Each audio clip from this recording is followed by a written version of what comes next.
તો કેમ છો મારા કલેજાઓ? તો હું છું તમારો પ્રિય મિત્ર સંતોષ યાદવ. તો હું એવી આશા રાખું છું કે તમે બધા કુશળ મંગળ જ હશો. તો આપણા વિડીયો જોતા હોય બધા કુશળ મંગળ જ હોય. તો મારી નાનકડી એવી યુટ્યુબ ચેનલ તમારું હાર્દિક સ્વાગત છે. તો અત્યારે જવાનું છે આપણે વાડીએ, કારણ કે થોડુંક કાલનું કામ બાકી રહી ગયું હતું. જે ઓલે આપણે રોપ ખેંચવાનો હતો તો એ થોડોક ખેંચવાનો છે અને એની જોડીયું વાળવાની છે. તો આપણે શુભમભાઈ આવી ગયા છે અને શુભમભાઈને પણ આપણી સાથે જવાનું છે. તો હું ને શુભમભાઈ અત્યારે ઉપડીએ વાડીએ, કારણ કે થોડું ઘણું કામ પતાવી દઈએ, તડકો થાય એની પહેલા પાછા આવતા રહીશું. તો મિત્રો અત્યારે હું આવ્યો છું વાડીએ, ફાઇનલી આપણે પહોંચી ગયા છીએ. અને અત્યારે જો તમે અમારો વાડીનો વ્યૂ, અત્યારે નજારો. સુરેશ દાદા આવી ગયા છે, થોડાક સાઈડમાં હજી માથા ઉપર તો નથી આવ્યા, સાઈડમાં આવી જાય છે, માથા ઉપર નથી આવ્યા, નકર તો સાંજે બે જાય. તો આપણે થોડું ઘણું કામ કરવાનું છે. તો પાછા આપણે હવે નીકળીએ. સુરત બાજુ આ બાજુથી પૂર્વમાં ઉગે ને પશ્ચિમમાં હાથમે, એવું જ હોય ને? હા, એવું કંઈક જ હોય ને મિત્રો. હા, કોમેન્ટ કરજો, એવું જ હોય ને? સાચું છે ખોટું એ તો કોમેન્ટ કરજો. તો કાંઈ નહીં, ચાલો તો આપણે થોડીક જોડીઓ વાળવાની છે. તો આપણે હવે જોડીઓ વાળવા જતા રહીએ. થોડોક તડકો થાય એની પહેલાં આપણે કામ પતાવી દઈએ. જો અમારા આંબામાં કેરીઓ તો લાડશે, પણ આ તડકાની છે ને પીળી થઈ ગઈ. તો એમાંથી જે આપણે પાકે ને એ ખરે ને એ ખાઈ ને, તો આપણને એમ લાગે આમ લૂ વાટી ગઈ હાવ. એટલે આમ લૂની આમ ઓલી કેમ આપણે તવાઈ જાય ને એવી રીતના વાસ આવે. એટલે આ થોડીક કેરીઓ જોઈને ખાવી જોઈશે, કારણ કે આમ એવો સ્વાદ આવતો નથી આપણે દેશી ઓલી જે બીજી કેરીઓ આવે ને એની જેવો. તો કાંઈ નહીં, ચાલો તો આપણે અત્યારે આ રોપ ખેંચવાનો છે. જો આપણે આ કાંજી કાલ આપણે જે પૂળીઓ વાળીને ગોઠવી હતી એની ફરતી જે ધૂળ ચડાવવી પડે તે ધૂળ ચડાવવાની છે. અને અહીંયા આપણે આ થોડીક એટલી રહી ગઈ છે ખૂણામાં ખેંચવાની, તો અત્યારે આપણે ખેંચવાની છે. તો આપણે ખેંચવા લાગી જઈએ. જો આપણે શુભમભાઈ ઓલો પણ જોડિયું વાળવા મીણા છે, આપણો પણ એમ જ વારો છે. એમાં નમ્રતાબેન લાગી ગયા છે ખેંચવા માટે. ખેંચવા માંડ ઝડપથી લે, તડકો થાય એને પેલા ખેંચી નાખવાની છે. તો હાલો આપણે પણ ખેંચવાની છે અને જોડિયું વાળવાની છે. જો આપણે મહેમાન લાગી ગયા છે અત્યારે જોડિયું વાળવા. મહેમાન કેમ ફાવેશ કે તમને? તો વાંધો નહીં, હેરખી જોડિયું વાળજો, છૂટે નહીં એમ. તમે હવે બેસી જાઓ, વિડિયો નીકળે ઉતારો. હા મહેમાન અમે બેસી જઈએ. કાંઈ નહીં, હાલો તો આપણે પણ જોડિયું વાળવાની છે. તો વાળવા મળીએ જોડિયું. તો આની નાની જોડિયું છે, પણ આની એકની બે કરીને વાળવાની છે.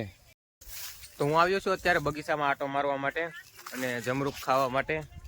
અને અહીંયા આટો મારતો રહેવું પડે, કારણ કે અહીંયા આપણે અમારી વાડી છે દૂર. તો અહીંયાથી ક્યારે હું વયું જાય ને કાંઈ નક્કી ન કહેવાય. તો હું આવ્યો છું જમરૂખ ખાવા. તો જો જમરૂખ તો છે થોડા ઘણા, તોડીને લેતા જઈ ઘરે અને ખાઈ અને બગીચામાં આટો મારી લઈ. પહેલાં તો આ ખડ લેવું પડે એમ છે, કારણ કે જ્યારે હાલીએ ને ત્યારે આપણે ખડ આપણા કપડે છોટી જાય, એટલે એ લેવું પડે એમ છે. આની થોડીક વાર આટો મારીને પાછું જવાનું છે આપણે ડુંગળી જોડિયું વાળવા માટે. એ ખેંચે રાખ, અહીં જો મામું. મિત્રો અત્યારે હું આવ્યો છું ઝૂંપડીએ, અને હું અત્યારે ઝૂંપડીએ બેઠો હતો. તો જ્યાં આપણે પક્ષીઓ નાના કહેવાય ને છેકલીને એવા બધા, એવા પક્ષીઓ અહીંયા ઘણા બધા આવે. તો અહીંયા બધા મેં ઘણા બધા માળા તો લગાડી દીધા છે, ખોખા ને એવું બધું. પણ મને એમ થયું કે આ ખોખા તો લગાડ્યા, પણ ચોમાસામાં કેવું થશે, ચોમાસામાં પાણીને લીધે એ ઓગળી જશે, એટલે એ નીચે પડવા કરે. તો મને એક એવો પ્લાનિંગ આવ્યો કે આપણે ત્યાં એની જગ્યાએ આપણે બહાર ગામ જઈશે ને, તો ત્યાંથી માટીના કુંડા લાવવાના છે. એટલે માટીના માળા અને માટીના પાણીના કુંડા ને એવું બધું લાવીએ. અને એવું વિચાર છે કે આપણે અહીંયા લગાડીએ તો આપણે ઉનાળાનું ને ચોમાસાનું પક્ષીઓને સારું રહે. કારણ કે હું ને શુભમ જતા હતા ઘરે, ત્યાં પાછું યાદ આવ્યું કે આપણને કાતરા ખાવાનું મન થયું એમ. તો પછી હું શુભમ પાછા કાતરા ખાવા આવ્યો. તો મેં કાતરા તોડી લીધા છે અને આપણે શુભમભાઈએ લઈ લીધા છે. જો આપણી કાતરી છે. તો બસ, તો હવે આપણે પાછા નીકળીએ. તો આપણે હવે હેલિકોપ્ટરને કિક મારી અને ઉડતા પાછા નીકળીએ ઘર બાજુ. તો અમારે ઋષિબેનને તાવ આવ્યો. ઋષિ, તને તાવ આવ્યો? તો કોને તાવ આવ્યો? અંકિતાને તાવ આવ્યો. આનાથી મોટી બેન છે ને એને તાવ આવ્યો અત્યારે. તો તારે શું છે, કેરીઓ છે? એવું છે? ખાટી કેરી ખાઈ શકીશ તું? તો કોને ખાવાની છે? અંકિતાને તો તાવ આવ્યો ને, તોય તે કેરી ખા. હે, કેરીનું શરબત? એવું છે, કેરીનું શરબત કીધું ડોક્ટરે પીવાનું. એવું છે, તો કાંઈ નહીં, હાલો તો કેરી આંબી દઉં. આવડી ખાટી કેરી હાલ છે ને? સારું, હાલો. તો આપણે હવે ઝટકા મશીન ચાલુ કરી દઈએ, કારણ કે અમારા જે ભાગીદાર હતા ને એ ભાગીદાર બધા બહાર ગયા છે, એના ઘરે ગયા છે. એટલે આપણે અત્યારે ઝટકા મશીન ચાલુ કરતું જવું પડશે. નકર જો ઝટકા મશીન ચાલુ નહીં કરીએ તો રોજને ભૂવીણા ને એવું બધું આવશે. બાજરો ખાઈ જાય. બાજરો ખાઈ જશે. આપણે લાઈટ છે શું જો તો હા તો ઝટકા મશીન ચાલુ કરી દીધું. આપણે બેટરી નહીં વાપરતા, ડાયરેક્ટ ચાર્જિંગ બોડિયામાંથી ડાયરેક્ટ જ વાપરવાનું ઝટકા મશીનનું. તો હવે ચાલુ કરી દઈએ. થઈ જતો. તો જો આપણું ઝટકા મશીન ચાલુ થઈ ગયું. આમાં લાઇટ બતાવે છે. જો આપણે 12 કલાકનું કરવું હોય ને તો ઉપર કરી દેવાનું, 24 કલાકનું રાખવું હોય તો હેઠે રાખી દેવાનું, બાકી ઓટોય આવે. તો જો અહીંયા તમને ટીક ટીક અવાજ સંભળાય, જો સાંભળજો. એ ઝટકા મશીનનો ઝટકો જતો હોય ને એનો અવાજ છે. તો જો આપણે અહીંયા લગાડેલું છે ઝટકા મશીન. ઝટકા મશીનમાં જાતે નકર ઝટકો લાગશે. એ તારે આટું જ મેં ચાલુ કર્યું. રોજના ભોયણા તો પછી આવશે, પેલા તું આવી જા. તો આપણી ગાડી પડી છે અહીંયા. તો હવે આપણે નીકળીએ ઘર બાજુ. જગનભાઈ 3 ગોળા બનાવો બરફના, ફર્સ્ટ ક્લાસ હો, ડૂટી ફૂટી વાળા.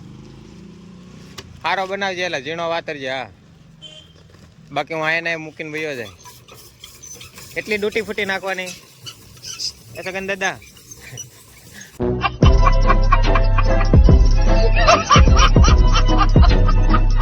બરફ વાળા કેવા આપણને આવ છેતરી જાય. જો તમને આવ્યો તમને ગ્લાસ બતાવો. આને આમ જરીક જરીક ઠપકારવાના જાય. જો અડધા અડધા ગ્લાસ થઈ જાય.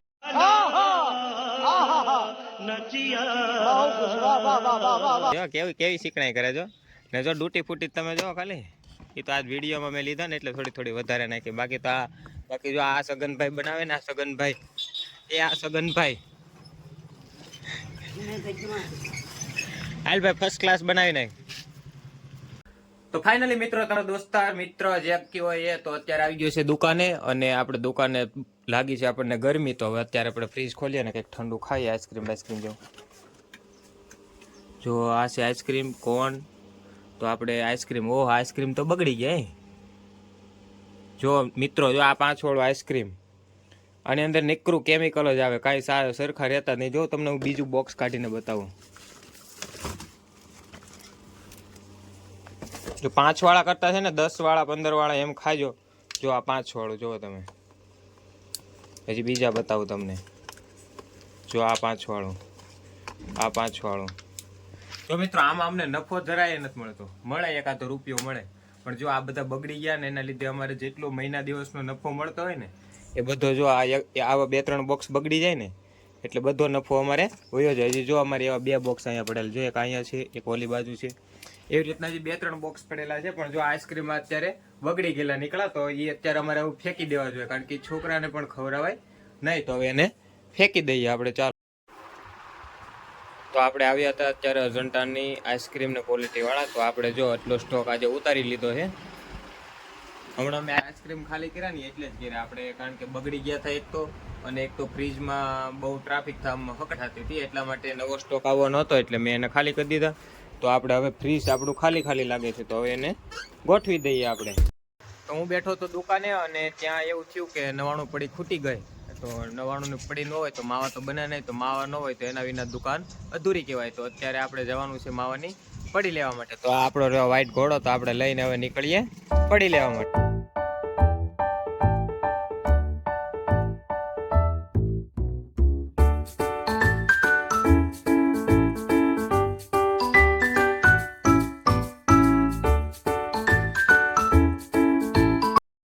તો મિત્રો, આપણે હવે 99 પડી અને કાગળ લઈ લીધા છે જોવો તમે.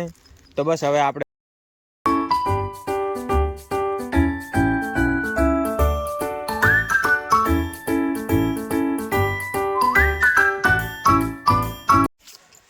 ફાઇનલી મિત્રો, આપણે અત્યારે આવી ગયા છે ઘરે અને પડીને માવાનું બધો સામાન અંદર મૂકી દીધો છે. તો આપણે અત્યારે જવાનું છે ખેતર ઉપર. કારણ કે શું કામ? કારણ કે આપણા ભાગીદાર ગયા છે અત્યારે બહાર. તો આપણે જોવા જવાનું છે. કાંઈ રોજ ને લીલ એવું કાંઈ છે નહીં ને, તો આપણે અત્યારે જવાનું છે જોવા માટે. તો આપણે બ્લેક પેન્થર અથવા કેવું વ્હાઈટ ઘોડાને લઈને નીકળીએ વાડીએ.